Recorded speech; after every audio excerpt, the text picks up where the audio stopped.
Video ini merupakan kunjungan ke Museum Nasional untuk proyek tugas sejarah lintas dari Sekolah SMA Santoleo II.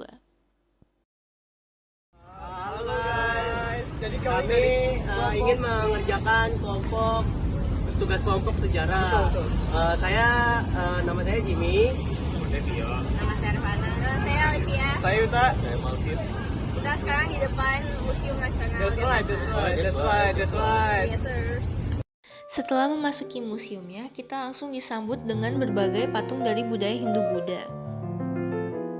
Kami akan menjelaskan beberapa patung yang ditunjukkan. Pertama-tama bisa dilihat di video ini terdapat patung Indra yang berupa dewa petir, hujan, dan perang. Ia juga dikenal sebagai pelindung bumi dan pemegang senjata petir atau Vajra. Yang kedua terdapat patung Nandiswara, dewa penjaga pintu Candi Siwa dalam mitologi Hindu dan perwujudan dewa Siwa.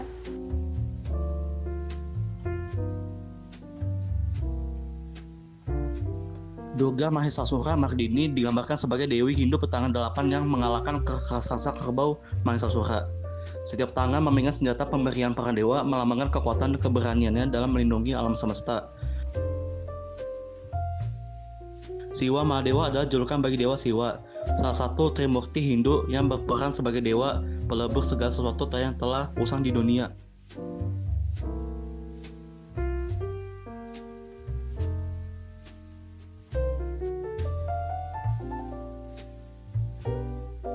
Ganesha, dia pengetahuan dan kebijaksanaan dalam agama Hindu, punya peran penting sebagai pengusir rintangan dan pelindung. Biasanya digambarkan dengan kepala gajah dan perut buncit. Dia sering dipuja sebelum memulai sesuatu yang baru buat melancarkan urusan.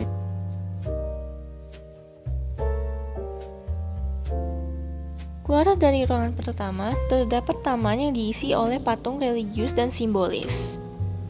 Taman ini sangat estetik dan bahkan kita menangkap beberapa foto. Melanjutkan perjalanan, kita melewati koridor ini untuk menuju ke ruangan selanjutnya. Ruangan selanjutnya terdapat peta suku bangsa yang tersebar di Indonesia serta gambar-gambar manusia zaman dahulu dari setiap suku bangsa yang ada. Kalian tahu nggak sih kalau Indonesia tuh mempunyai sekitar 1340 suku? Beberapa yang ada di museum ini adalah Flores, Baduy, suku Sakai, dan Korowai. Indonesia terdiri lebih dari 17.000 pulau yang secara alami menciptakan batas fisik antar kelompok masyarakat. Di ruangan yang sama, terdapat penjelasan mengenai salah satu spesies manusia yaitu Homo erectus. Homo erectus adalah spesies manusia purba yang hidup sekitar 2 juta hingga 250.000 tahun yang lalu, dikenal sebagai nenek moyang kita, yang pertama bermigrasi keluar dari Afrika. Mereka lebih tinggi dan memiliki otak yang lebih besar daripada spesies sebelumnya, dengan wajah yang lebih rata dan alis yang menonjol.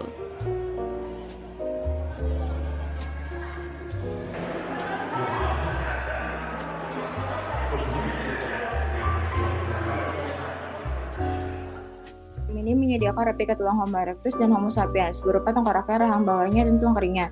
Bagian infracranial atau anggota badan dari Homo erectus memiliki kesamaan dengan Homo sapiens. Femur dan tulang paha Homo erectus menunjukkan kesamaan dengan femur manusia modern. Tulang Homo erectus lebih tebal dan kuat, mencerminkan postur yang lebih kokoh untuk aktivitas fisik yang lebih intens. Perbedaan utama tulang Homo erectus dan Homo sapiens adalah tengkorak. Homo erectus memiliki tengkorak yang lebih rendah, memajang, tebal, dan memiliki tonjolan alis yang lebih menonjol.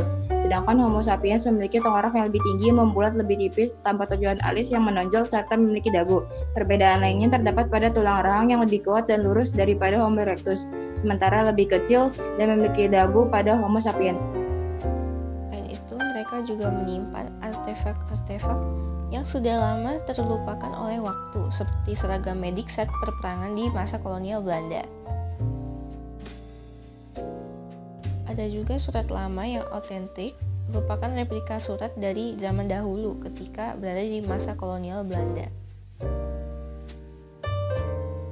Ada juga foto konferensi meja bundar atau KMB yang merupakan konferensi yang diadakan di Den Haag dari 23 Agustus hingga 2 November 1949 antara perwakilan Belanda, Republik Indonesia, dan negara-negara federal yang dibentuk Belanda. Selain hal-hal seperti itu, banyak juga yang terkait dengan seni di museum ini. seperti alat musik tradisional ini yang mirip dengan gendang,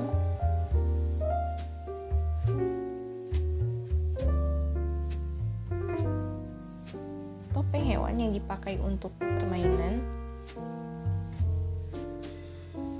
dan wayang kulit, yaitu seni pertunjukan tradisional Indonesia yang menggunakan boneka wayang yang terbuat dari kulit dan dimainkan di balik layar, menghasilkan bayangan yang bisa dilihat penonton. Pertunjukan ini dipimpin oleh seorang dalang yang menceritakan kisah epik seperti Ramayana.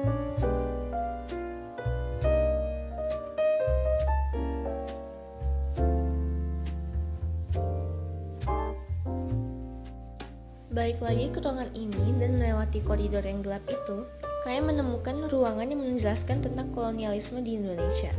Kolonialisme yang pertama terjadi di Indonesia adalah kolonialisme Portugis yang berupa ekspansi kekuasaan Portugal yang dimulai pada abad ke-15 dengan tujuan utama menguasai perdagangan rempah-rempah, meraih kejayaan, dan menyebarkan agama Katolik. Pemimpin utama kolonialisme Portugis di Nusantara adalah Alfonso de Albuquerque yang menjadi kunci ekspansi awal mereka di Nusantara.